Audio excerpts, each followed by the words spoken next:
Bonsoir à tous, merci de nous rejoindre à la une de l'actualité de ce mardi. Le relogement avec cette première étape de la 23e opération de relogement dans la wilaya d'Alger qui a été lancée ce matin. Elle est au profit de 3000 familles. Ces dernières bénéficient de logements publics locatifs et des logements sociaux participatifs. On fera le point dans ce journal. Un atelier sur la microfinance organisé par l'Association des banques et des établissements financiers dans le cadre des ateliers Expo Finance 2017 a été organisé en marge de la foire de la production algérienne. L'armée sahraoui est prête à faire face pour arracher le droit du peuple sahraoui à son indépendance. Déclaration faite par les responsables de la République arabe sahraoui après des manœuvres militaires effectuées dans les territoires libérés. Et puis des contrats de performance de 17 filiales relevant du groupe hôtellerie, tourisme et thermalisme ont été signés hier à Alger. On y reviendra en détail tout à l'heure dans ce journal. Bienvenue à tous. Pour commencer d'abord, le Premier ministre Ahmadou Yahya a reçu à Alger le président de la Commission des affaires étrangères de la Grande Assemblée turque, Volkan Bozkır. Ce dernier effectue une visite de travail et d'amitié en Algérie à la tête d'une délégation turque. L'audience s'est déroulée en présence du président de la Commission des affaires étrangères, de la coopération et de l'émigration de l'Assemblée populaire nationale, Abdelhamid Siafif. Le ministre des Relations avec le Parlement, Tahar Khawa, a également reçu ce mardi le président de la Commission des affaires étrangères de la Grande Assemblée turque, Volkan Bozkır. Les deux parties ont passé en revue les moyens de promouvoir la coopération entre les parlements des deux pays. Le ministre des Affaires étrangères, Abdelkader Messahel, s'est rendu aujourd'hui au siège de l'ambassade de la République d'Irak à Alger pour signer le registre de félicitations ouvert suite à la libération totale des territoires irakiens et sa victoire sur le prétendu État islamique. Et puis j'en parlais en titre, on parle ce soir de cette première étape de la 23e opération de relogement dans la wilaya d'Alger. Elle a été lancée au profit de 3000 familles qui ont été heureuses de retrouver de nouveaux logements. Bien sûr, des logements entre le LPL, le logement public locatif, et les logements sociaux participatifs également concernés dans cette opération. On fait le point avec Nakhla Lorbi.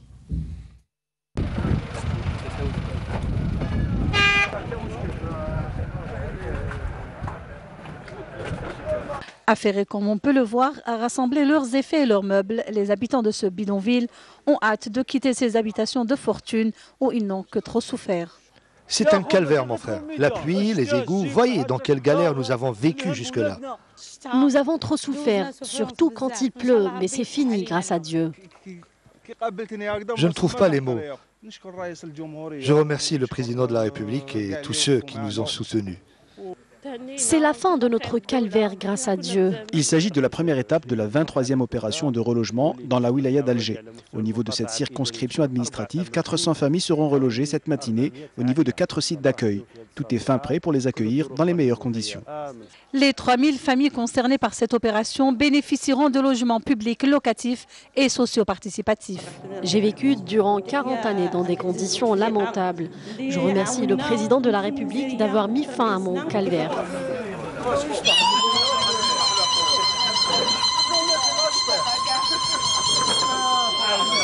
Je tiens à remercier le président de la République et je lui souhaite santé et longue vie.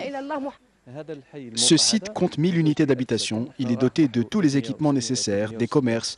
Aujourd'hui, nous avons procédé au relogement de 306 familles.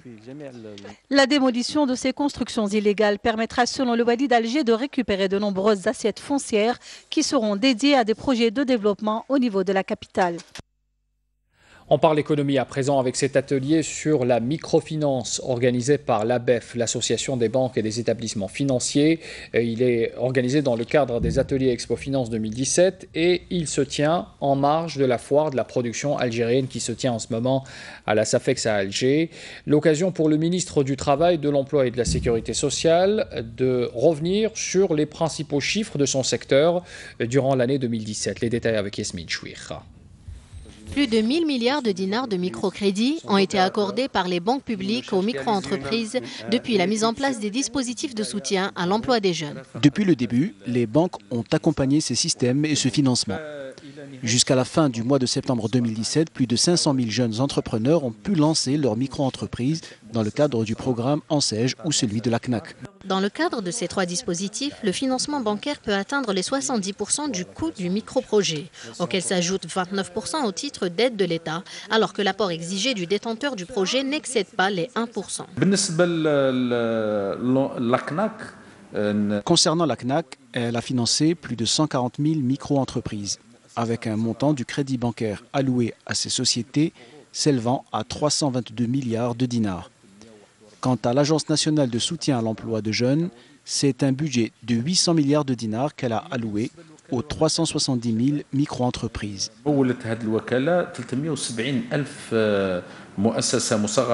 Lors de cet atelier, a été notamment rappelé les différentes améliorations et facilitations introduites dans ces dispositifs durant ces dernières années, jusqu'à la dernière mesure portant sur le rééchelonnement des crédits détenus par les promoteurs avec l'effacement des intérêts ainsi que les pénalités de retard.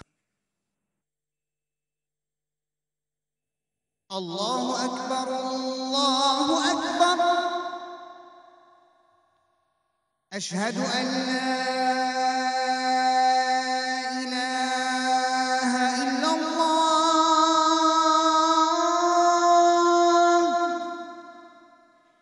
Ashhadu an la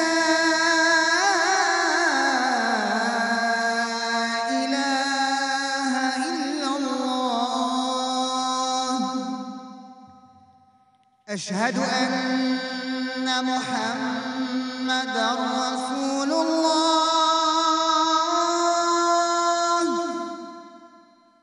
أشهد أن محمدًا رسول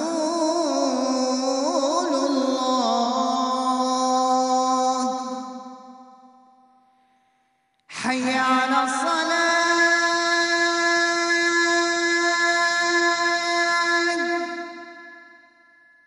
حي على الفلاح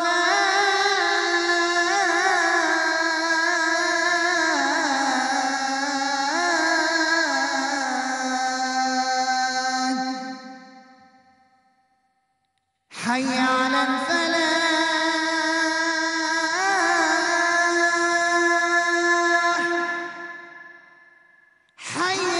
الفلاح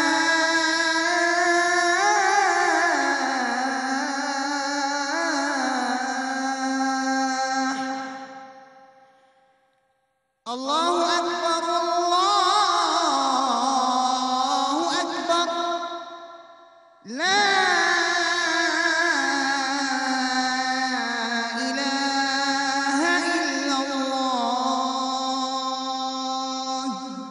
اللهم رب هذه الدعوة التامة والصلاة القائمة آت محمدا الوسيلة والفضيلة وابعثه مقاما محمودا الذي وعدته.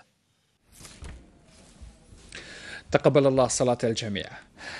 L'accompagnement des entreprises économiques par la Caisse nationale pour l'amélioration de l'emploi et la formation continue. C'est un partenariat fructueux dont la concrétisation a fait l'objet d'une rencontre dans la wilaya de Ghardaya Naïma Chekchek. L'accompagnement des entreprises économiques par la Caisse nationale pour l'emploi et la formation continue constitue l'une des priorités du secteur de la formation et de l'enseignement professionnel, et ce, pour une meilleure prise en charge des stagiaires. C'est un mode d'encouragement que nous soutenons car il a déjà fait ses preuves en donnant des résultats très positifs, surtout par la création de postes d'emploi. Les statistiques ont confirmé qu'entre 60 et 70% des stagiaires trouvent du travail. Pour faire connaître le rôle de la Caisse nationale pour l'amélioration de l'emploi et la formation continue, la wilaya de Ghardaya a abrité une rencontre de sensibilisation qui a réuni formateurs et partenaires de ce secteur. Nous avons exposé les possibilités d'accompagnement en financement pour les entreprises industrielles et économiques. La Caisse nationale finance toutes les activités qui ont trait à la formation et à la qualification et ainsi accompagne les jeunes au sein des entreprises. Un Un des fruits de cette relation formation professionnelle, entreprise et caisse nationale, c'est la signature d'un accord de partenariat entre le Centre de formation professionnelle et l'Association professionnelle des industriels de Ouadmzab. Un accord qui vise la formation continue des ressources humaines et la modernisation des programmes de formation.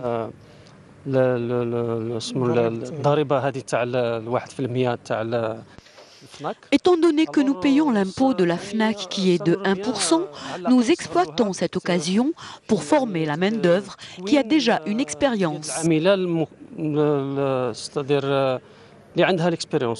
Une exposition était organisée en marge de cette journée de sensibilisation, exposition portant sur les produits des centres et instituts liés au secteur de la formation et de l'enseignement professionnel de la wilaya de Ghardaya. Le secrétaire général de l'Union générale des travailleurs algériens, Abdelmajid Sidi Saïd, dénonce à partir de Ain Defla les propos démesurés sur les conditions socio-économiques vécues par l'Algérie. Il fustige les partis prenants en discours alarmiste. C'était à l'ouverture des travaux du 6e congrès de Wilaya de cette centrale syndicale ouverte à l'Office des établissements des jeunes, de Ain Defla bien sûr. Sidi Saïd a relevé aussi que les préoccupations doivent plus porter sur la manière de préserver les postes d'emploi et d'augmenter le pouvoir d'achat des travailleurs algériens. Un terroriste en possession d'un pistolet mitrailleur de type Kalachnikov et d'un chargeur s'est rendu ce mardi aux autorités militaires de Tamanrasset. C'est ce qu'indique un communiqué du ministère des Affaires, ministère de la Défense nationale. Il s'agit de A. Arali, dit Abou Yahya, qui était en possession donc de ce pistolet mitrailleur et d'un chargeur. Le terroriste avait rallié les groupes terroristes en 2014. Autre information à retenir ce soir, 10 casemates pour terroristes ont été détruites à Batna par un détachement de l'armée nationale, alors que 3 éléments de soutien aux groupes terroristes ont été appréhendés par des éléments de la gendarmerie nationale. C'est ce qu'indique également un autre communiqué du ministère de la Défense nationale.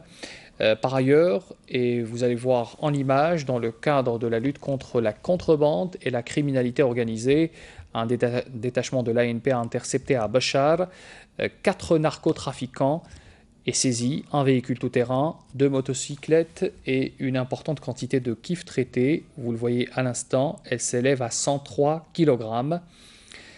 Voilà donc cette saisie de l'armée nationale. Et puis enfin, on apprend également que 41 immigrants clandestins de différentes nationalités ont été appréhendés à Tlemcen, Adrar et Bachar, rapporte également le communiqué du MDN. Quand j'en parlais en titre également, l'armée sahraoui est fin prête et à faire face pour arracher le droit de son peuple, le peuple sahraoui, à son indépendance et ne peut plus être confiné éternellement dans un statut de réfugié. C'est une déclaration émanant des hauts responsables sahraouis après des manœuvres militaires effectuées dans les territoires libérés sous le slogan « Hisser le niveau de préparation au summum ». Abdelmajid Bankassi est notre envoyé spécial sur place. Des exercices tactiques qui ont pour objectif d'évaluer le niveau de préparation au combat des forces armées sahraouies. Et c'est la région du sud des territoires sahraouis libérés qui a été choisie pour le déroulement de cet important exercice qui a regroupé la première, la 3e et la 7e région militaire, à savoir Dougesh, Mijik et Arwinit. Ces manœuvres se veulent un message adressé à la communauté internationale que le Polisario et le peuple sahraoui tiennent à leur droit à l'autodétermination. J'appelle la communauté internationale à amener la partie marocaine à respecter la volonté de la paix et de coexistence dans le Maghreb arabe. Je tiens à préciser aussi que le Front Polisario est prêt à contribuer à la construction du Maghreb arabe comme il se doit, à condition que le droit du peuple sahraoui à l'autodétermination soit respecté.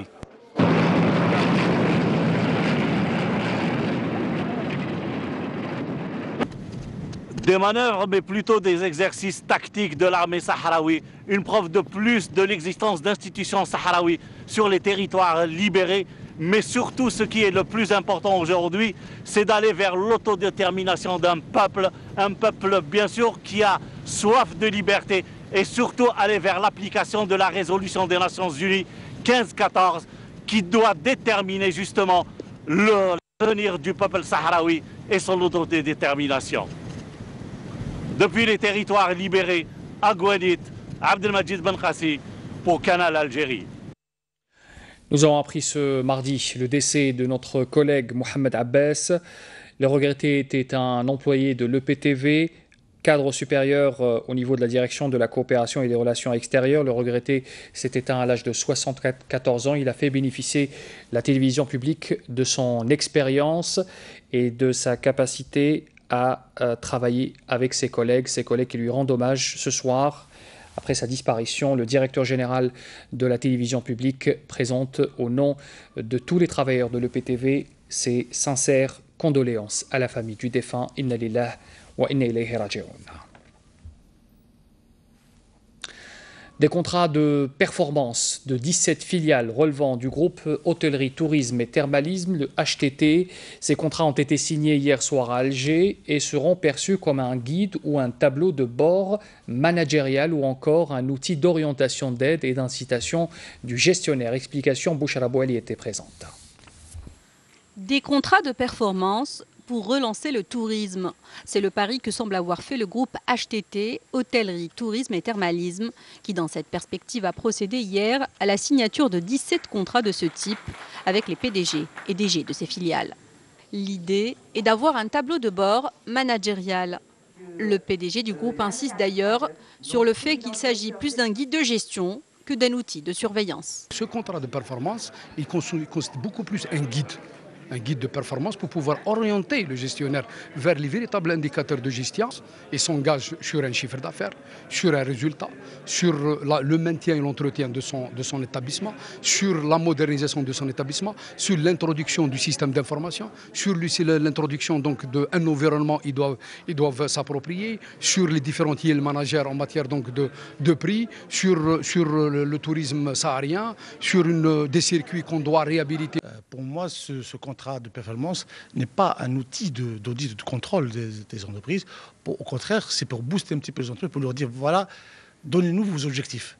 Nous, on a donné des objectifs, et à côté, il y a ce contrat de performance. On ne va pas travailler comme ça sans repères, ce sera des repères, ce sera des normes pour qu'on puisse les atteindre. Et j'espère qu'on fera tout de toute façon pour pouvoir, l'année prochaine, à ce rendez-vous, honorer le programme ou le contrat que nous venons de signer. Avant, le gestionnaire n'avait pas un gouvernail, un guide, un objectif à réaliser.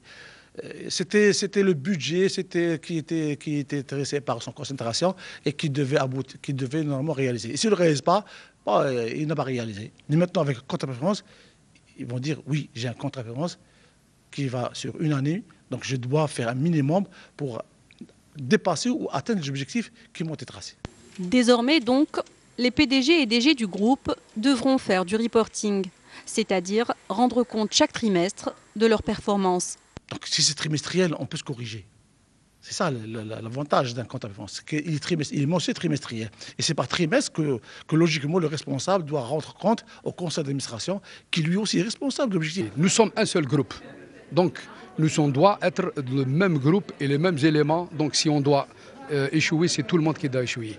Et l'objectif de réussir, ce n'est pas d'échouer. Réussir coûte que coûte semble être la seule option du groupe, d'autant que l'Algérie compte disposer d'ici à 2025 de plus de 210 000 lits et espère ainsi être au même niveau que les pays voisins.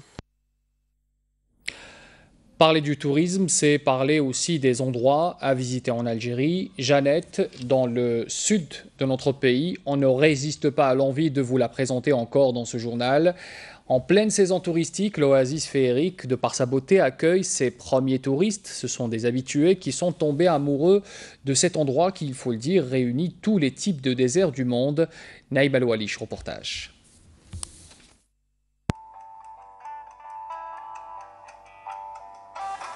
Des groupes de touristes partent, d'autres viennent et d'autres encore reviennent à Jeannette, la capitale du Tassili Nadjer. L'hiver y est doux, tellement doux qu'on n'a pas besoin de grand-chose pour un face-à-face solitaire ou groupé avec la poésie du désert. Et même les structures d'accueil, si peu nombreuses soient-elles, ne sont qu'un précaire passage pour les hôtes d'ici et d'ailleurs. Les touristes y font une halte vite fait, car toujours poussés par l'aventure, la découverte d'un monde où les dunes blondes côtoient de hautes montagnes aux doigts de fée. On a voyagé une première semaine du côté des Sendilènes et une deuxième semaine du côté de la Tadrart. C'est notre deuxième fois en Algérie, mon compagnon et moi. et on est prêt à revenir sans souci. C'est la première fois que je viens dans cette région, que je découvre et dont je suis absolument émerveillé complètement. Je compte bien revenir très prochainement. C'est vrai que les hôtels, qu'ils soient huppés ou pas, se préparent pour accueillir du monde pour les fêtes de fin d'année. Mais avec sa vue panoramique, ses chambres en coupole qui sont une sobre réplique du désert, le Ténéré Village est serein. Il fait comme d'habitude, et des habitués, il en a. Je vis depuis une vingtaine d'années en Algérie, et je viens dans le désert depuis une quinzaine d'années. Et le lieu est assez magique, étant donné qu'on a un rapport au désert assez intéressant.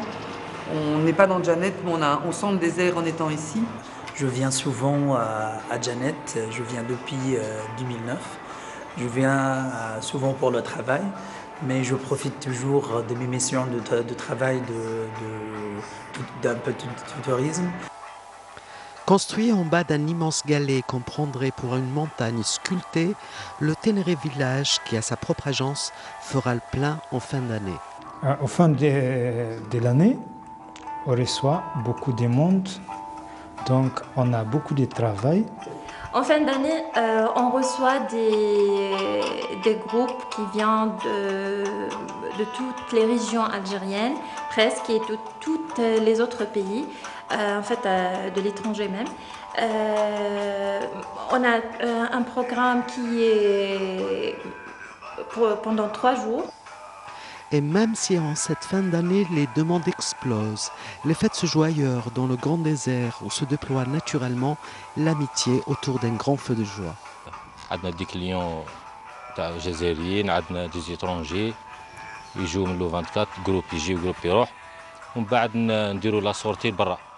عندنا بروغرام دو سيركوي نحوسوا شغل يحوسوا يدوروا في لي بيزاج يشوفوا لي بانتر دو باست لي غرافير وندخلوا في الريفيو بروغرام تاع الريفيو. عندنا مشاوى، عندنا لو فولكلور العشيه، عندنا نديروا المشوي.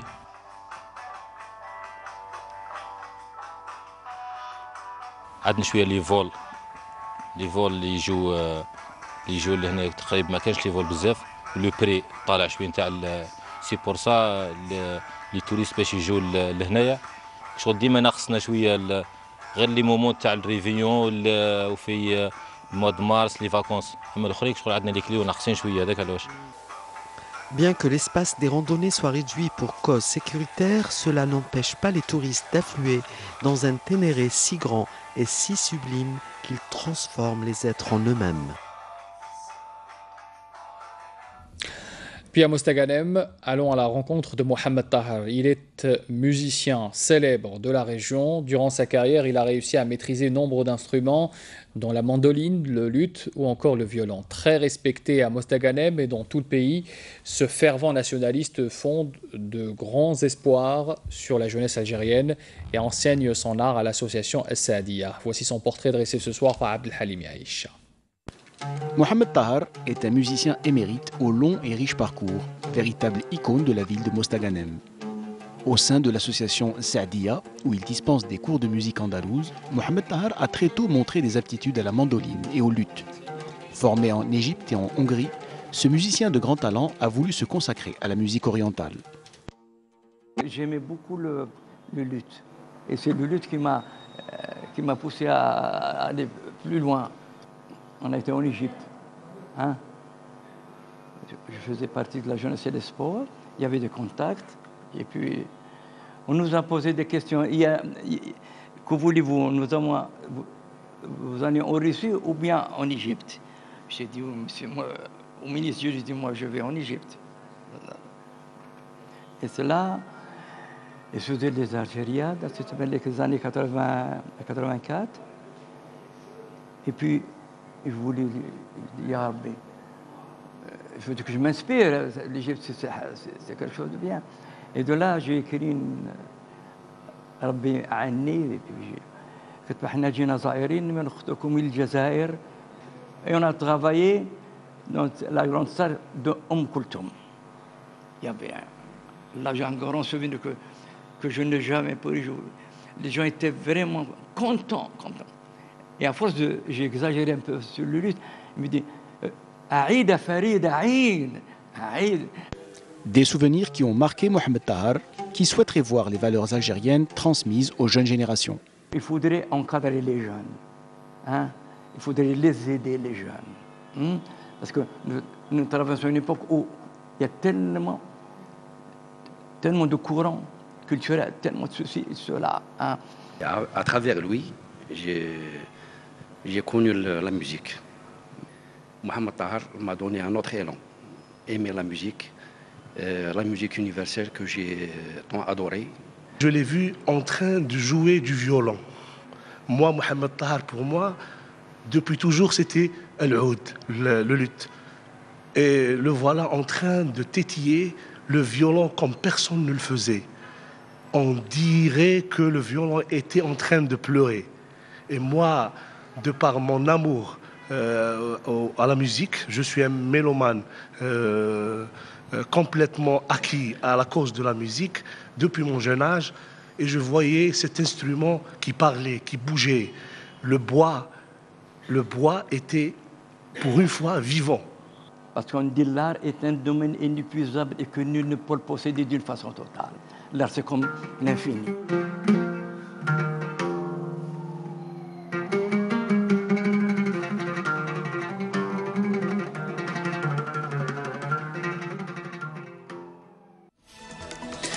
Fin de ce journal, merci de l'avoir suivi. Très bonne soirée à tous. Je vous donne rendez-vous demain à 19h. Au revoir.